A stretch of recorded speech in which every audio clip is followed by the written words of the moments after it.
Bismillahirrahmanirrahim. Good morning and Assalamu alaikum class 7th. Hope you all are doing good. So we have covered chapter number 1, Shipwrecked, and today we'll start unit number 2, I Make a House of Robinson Crusoe.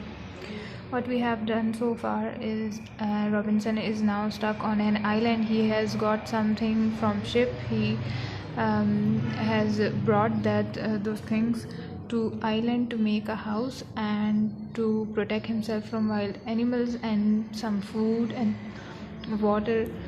These were the things he brought to shore. He brought to the island he is going to stay on. So let's get started at today's lecture. Unit number 2 is I Make a House. As you can guess from the title, he is going to make a house on the island for himself. So where am I? He doesn't know where he is, which place is that, whether the place is safe or not, and in which part of the world he is right now. My next work was to explore the country and look for a suitable place in which to live. उसका next task था जहाँ पे वो है उस country को explore करना, यानी उसको देखना कि वहाँ पे क्या क्या है. एक्सप्लोर करना मतलब कि उस हर जगह का जायज़ा लेना वहाँ पे जाके, ताकि उसको मालूम हो सके कि वो दुनिया की किस पार्ट में है, और किसी सूटेबल जगह यानी कोई ऐसी जगह आरामदेह जो उसको सूट करे, जहाँ से उसके लिए हर जगह पहुँचना आसान हो या ख़ुद को सेफ रखना आसान हो, जहाँ पे वो रह सके. I also needed somewhere to store all the things I had brought from the ship. उसको एक ऐसी जगह की भी ज़रूरत थी जहाँ से वो चीज़ें लाया था शिप से, वहाँ उन चीज़ों को सेव कर सके, उन चीज़ों को स्टोर कर सके. I did not yet know where I was. अभी तक उसको पता नहीं था कि वो कहाँ पर है. Whether on the mainland or an island. Mainland पे है या आइलैंड पे है. आइलैंड एक पूरा जजीरा होता है अलग करके समुंदर से. मेन लैंड ऐसी जगह होती है जो कि समुंदर से बहुत दूर होती है, जबकि आइलैंड समुंदर के साथ टच करती है. उसको नहीं था पता आइलैंड यानी कि समुंदर के बीच में जो होता है, जहाँ पे कोई ज़्यादातर लोग रहते नहीं हैं, या फिर वो एक मेन लैंड पे या किसी कंट्री में है. वेदर इट वॉज इनहेबिटेड और अनइनहेबिटेड. इनहेबिटेड मीन्स जहाँ पर लोग रहते हैं, अनइनहेबिटेड जहाँ पर लोग नहीं रहते हैं.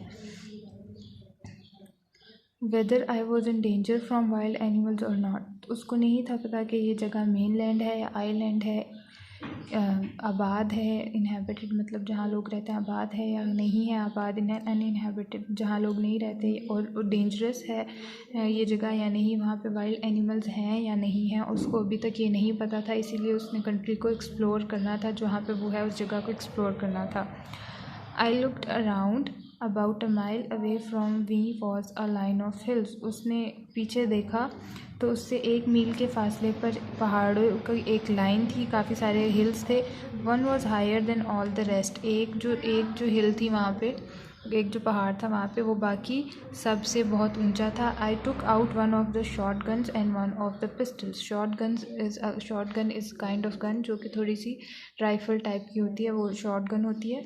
उसने एक शॉर्ट गन और एक पिस्टल निकाली. एंड अ पाउडर हॉर्न, और पाउडर हॉर्न उसने निकाला. With these to defend myself, I walked to that hill and climbed with great difficulty to the top. एक शॉटगन और पिस्टल और पाउडर हॉर्न के साथ वो ख़ुद को डिफेंड करने के लिए उस हिल पे गया और उस हिल को क्लाइंब किया, यानी उस हिल पर वो चढ़ा. बहुत मुश्किल से उस हिल की टॉप पर पहुंचा. Looking down I could see that I was completely surrounded by the sea. उस हिल से नीचे जब उसने देखा तो उसने देखा कि उसके चारों तरफ समुंदर है. So that was an island. He was in the middle of the sea. I could see there was no other land except some rocks and 2 islands smaller than this about 9 miles away to the west. वहाँ पे और कोई भी ज़मीन नहीं थी, बस कुछ पहाड़, कुछ चट्टानें थी, और 2 आइलैंड्स और थे जो कि जिस पे वो था उससे भी small. About 9 miles away to the west.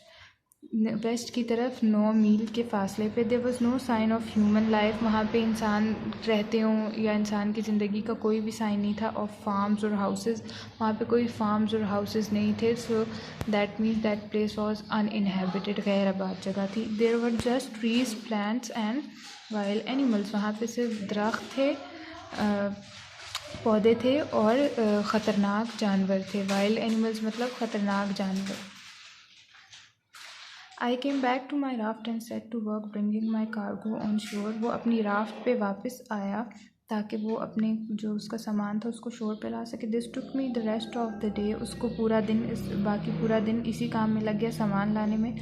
I did not know what to do with myself at night. उसको ये नहीं था पता कि रात में वो क्या करे, वो किधर सोए और किधर जाए। I was afraid to lie down on the ground in case wild beast attacked me. ज़मीन पे सोने से उसको डर लग रहा था कि कहीं उसको ख़तरनाक भेड़िए या जानवर जो वहाँ पे थे वो उसको अटैक ना कर ले। Though there was really no need for me to have been frightened. हालांकि वहाँ पे उसको ज़्यादा डरने की ज़रूरत नहीं थी। However I piled up the chests and boards that I had broad assure and made a kind of हट। तो उसने एक काम किया, उसने जो चेस्ट जो बॉक्सेस वो लाया था शिप से उनको और जो वुड्स के जो बोर्ड्स थे उनको उसने एक जगह पे पाइल अप किया, एक जगह पे उसका ढेर बना के उसको रख दिया। पाइल्ड अप ढेर बना के रख दिया। That I had broad assure, जो लाया था वो अपने साथ शोर पे। And made a kind of हट, और उसका एक हट टाइप बना लिया विच आई कुड स्लीप इन। एक हट बना लिया चेस्ट और वुड्स का उसने, और उसके अंदर वो सो सकता था। I still did not know how I was going to supply myself with food. उसको अभी भी इस बात का अंदाज़ा नहीं था कि वो अब खाना कहाँ से अपने लिए खाने का बंदोबस्त करेगा. So that's all for today. We'll continue this chapter in the next video lecture. I hope everything is clear up till now. Everything is going smooth.